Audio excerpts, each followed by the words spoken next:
Now we do his hat. Again, I'm going to use the pink, put it into non-simulated stitch mode. Pick up a tool, Maggie. Right, I start here. I come down around the edge of the face.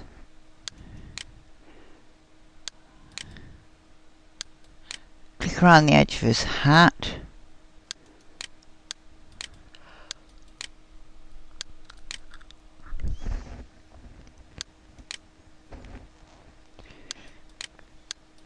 It's an awful looking fishing hat, isn't it? Looks a wee bit like my flying saucer I had when I went to Egypt, and my friend hated it so much.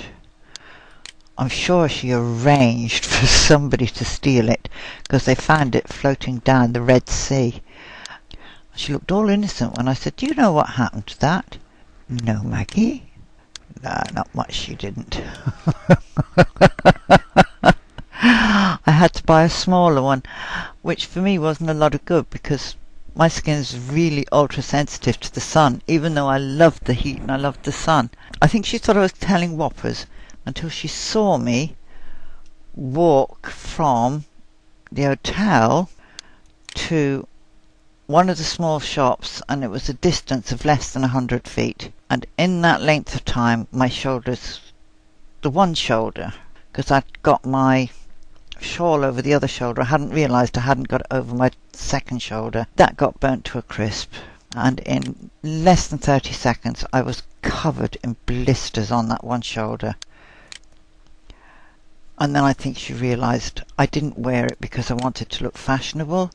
I wore it because if I didn't wear it, I would get burned to a crisp.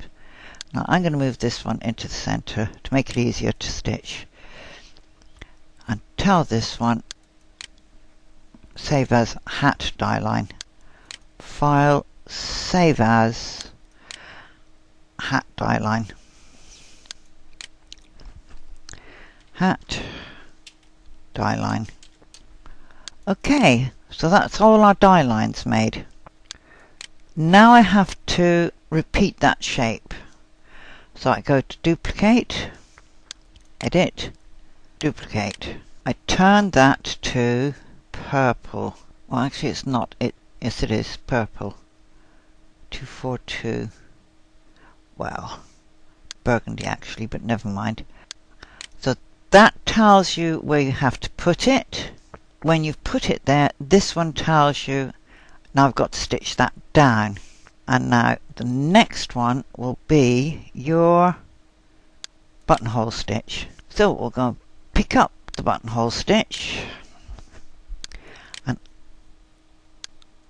I like to pre-choose. It's still holding that for me. I'm going to change that to 240. Tell that OK. And now we're going to choose a colour that's suitable for the hat. And I've no idea what colour fabrics anyone would choose for these. I'm going to make it bright orange. OK. And I have to go left to right. So I'm going to start down this edge. 1, 2, get in there, 3, 4, 5, 6, 7, 8. Oh, excuse me.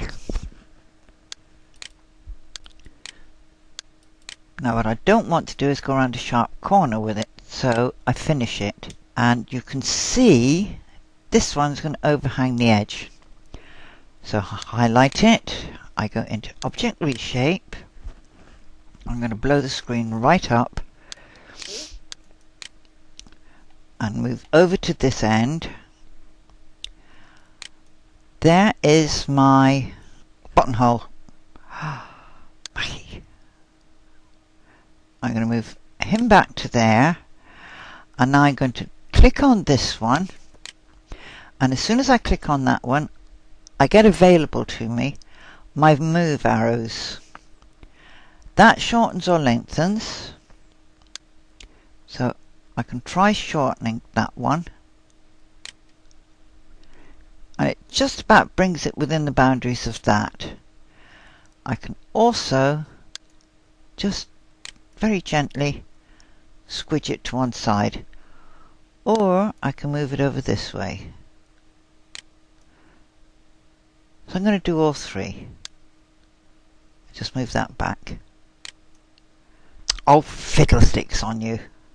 Move you back. Thank you. Rotate you. Not too much, Maggie. And shorten it up. There we go.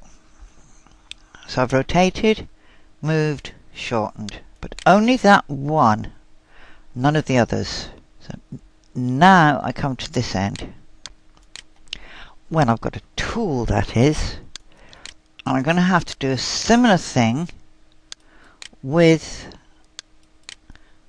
the leg on this end, and I have to follow the stitching that I laid down for my die line. You can't alter that once you've done it. Trouble is now I can't see it. 2, 3, where has it gone? There it is. 4, let me just hit my B key, hide my graphic, because I'm really only interested in the stitch line. There it is. 4, 5, 6. Right. I want to end that. No, I don't. I want to press my B key and bring the graphic back now, because now I've got to get up to here and just follow my graphic around. 3,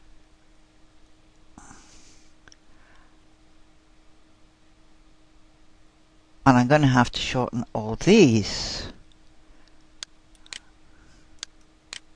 See? That's the ones coming down, that's the ones going up. Perhaps we won't bother putting that leg in. So let's just tell that undo. We'll just put that in with the run stitch. Take the image back off. And come back over to this side. I came way off there, didn't I? Let me just sort these out. Can't have that. It's got to follow the die line.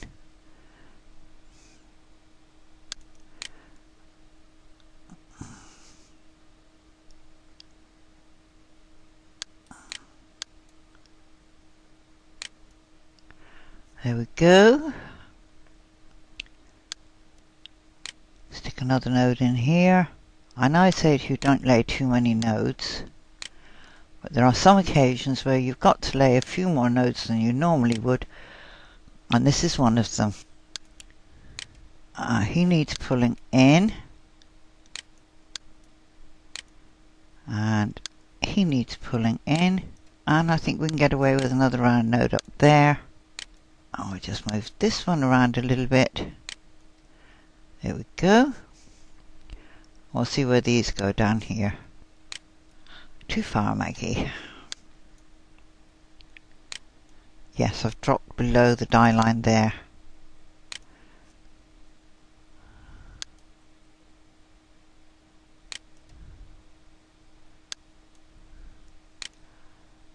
Now I know there are digitizers that will say to you, look, don't worry about it, it's not going to show. Believe you me, to a domestic stitcher, any stitch that's not deadly accurate shows. Because they love using the microscope. And we're all as bad as one another. We all do it. I didn't need that there at all, did I? What I'm after is this one. But I need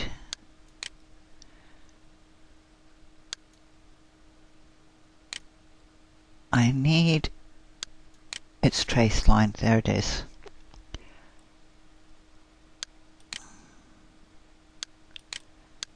And just pop you down in there. The trouble with the stitch that's made up from all straights, well, all stitches are made up from straight stitches, but you know what I mean. It doesn't like being bent. objects to it quite strongly. Okay, so we've got to the end. That will do, and of course because I've messed around with editing, I have also altered my last stitch, because every time you go back in and you edit part of it, it alters what you've already done and puts it back to the original. And let's just wrong direction, that direction, and move it along. Thank you. So we tell that stop. Now we go and pick up the tool again.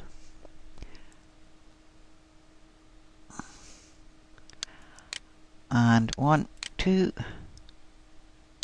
3, 4. Nope. You tried to go too far.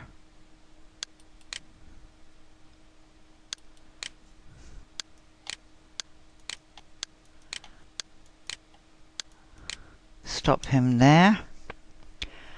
Come back to the beginning.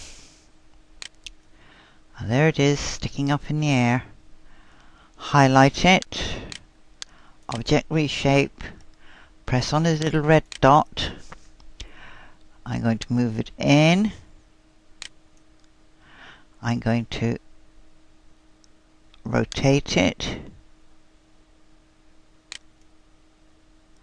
And I'm going to shorten it. There we go. And I'm going to tell it stop before I damage it.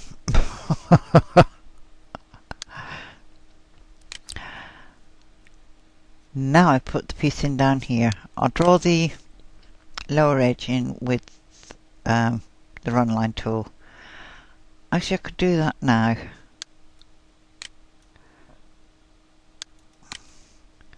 Let's just pop this in.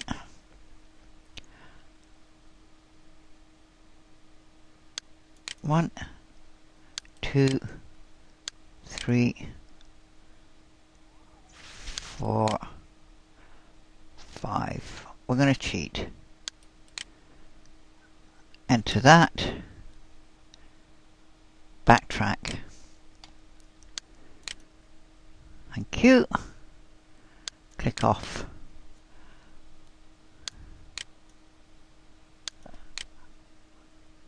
And if the program is behaving, my motif run should be constant still. Yes. 1, 2, 3, 4, 5. Okay, Ruth, I'm not going to say this has been the most enjoyable exercise. It goes against the grain to use buttonhole on small pieces for me. But there is a design, an applique design, using buttonhole all around the various garment pieces. It was actually you I wanted to get rid of. Keep you. Now the only thing we have left to do now is put the fishing pole in. So we'll do that in the next video.